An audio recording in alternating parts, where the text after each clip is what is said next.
Hola, bienvenido un día más al canal.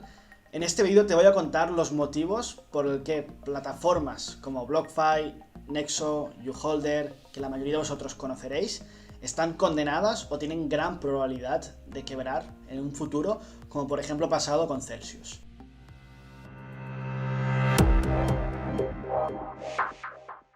En primer lugar, hay que entender este tipo de plataformas que ofrecen. Qué tipo de plataformas son, cómo se generan rendimientos.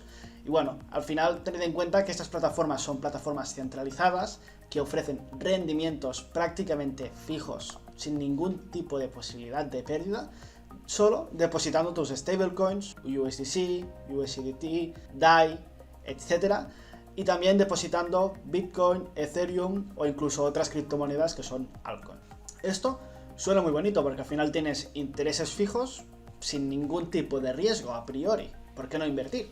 Pero realmente estas empresas, ¿cómo ellas generan intereses o rendimientos para poder pagar a los usuarios? Tened en cuenta que existen dos tipos de fuentes de ingresos básicamente a nivel global para estas plataformas. La primera fuente de ingresos es hacer préstamos a otras plataformas o empresas centralizadas. Es decir, si BlockFi tiene 10 millones de una suma de usuarios que han invertido en BlockFi, esos 10 millones los cogerá BlockFi y se los prestará a otra empresa a un 12% de rendimiento. ¿Qué pasa? Que a ti de este 12% de rendimiento te van a dar un 8, un 9, un 10 y el resto se lo va a quedar BlockFi.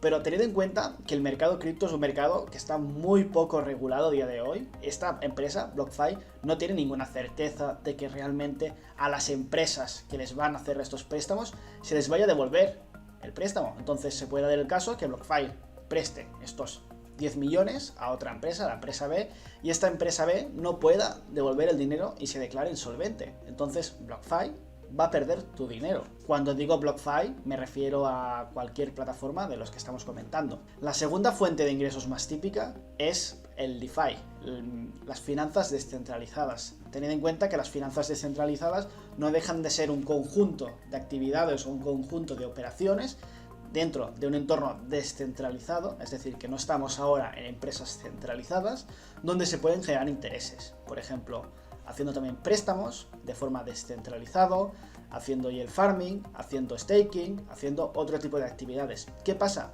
Que aquí también hay riesgo.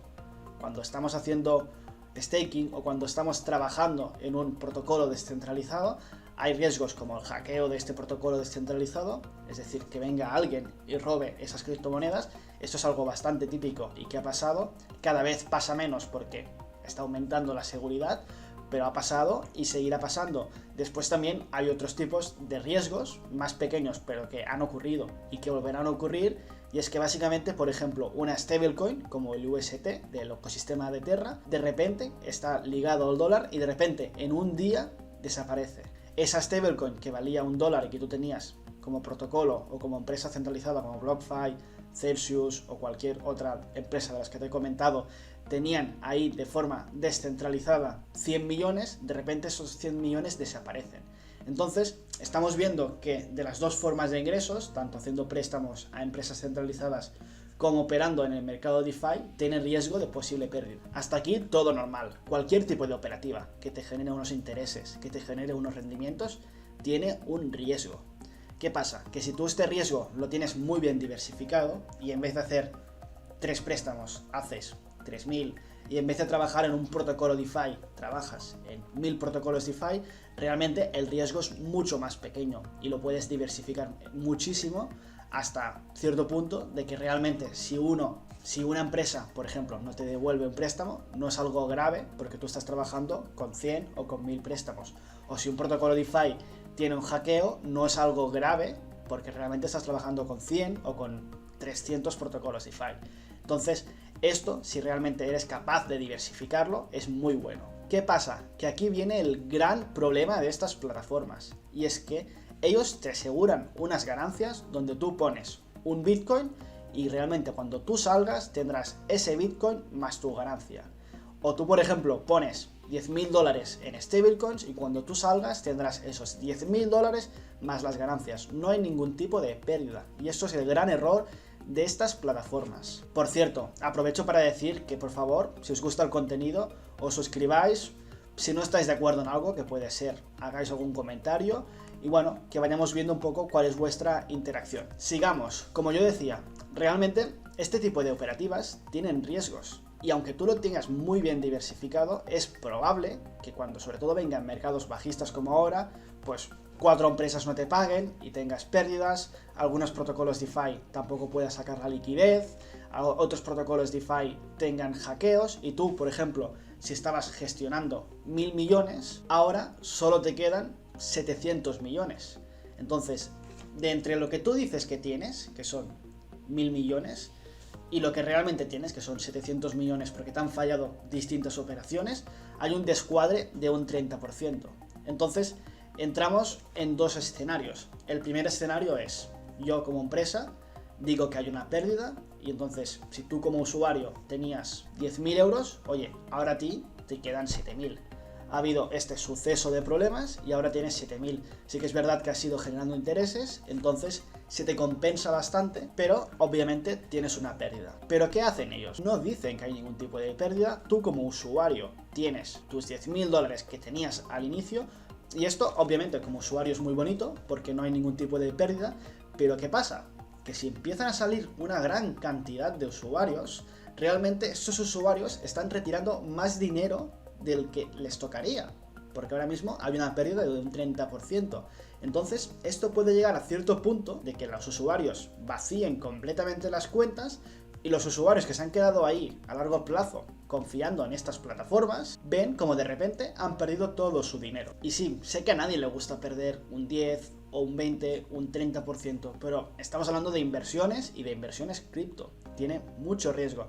Entonces, yo creo que todo el mundo, o prácticamente todo el mundo, puede asumir que una plataforma tipo Celsius, BlockFi, YouHolder, Nexo, diga, oye, este conjunto de operaciones han salido mal y ahora tienes una pérdida de un 20, un 15, un 10%. O esto realmente lo que haría sería que los usuarios ajustasen todos sus balances y no podríamos llegar a ese punto que ha pasado, por ejemplo, con Celsius, donde muchísima gente ha retirado todo el dinero que tenían, que realmente es más de lo que les tocaba, y las personas que se han quedado dentro han perdido todo. Porque al final, tened en cuenta, yo al menos me pongo como inversor y yo puedo asumir un 10 o un 20% de pérdidas. Lo que yo no quiero asumir es que de repente la empresa quiebre y no me pueda pagar ni un 1% de lo que yo había invertido.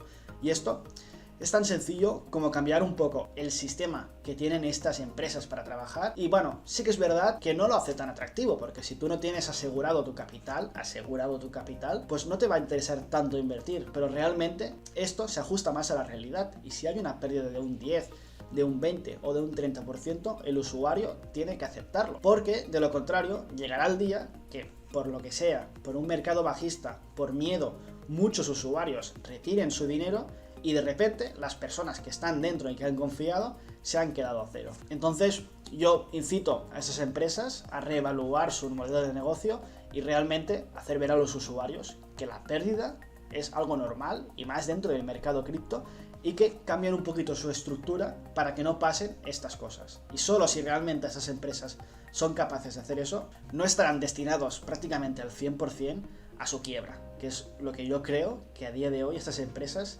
tienen bastantes posibilidades de llegar algún día. Así que nada, esto es todo por hoy, espero que os haya gustado, hasta pronto.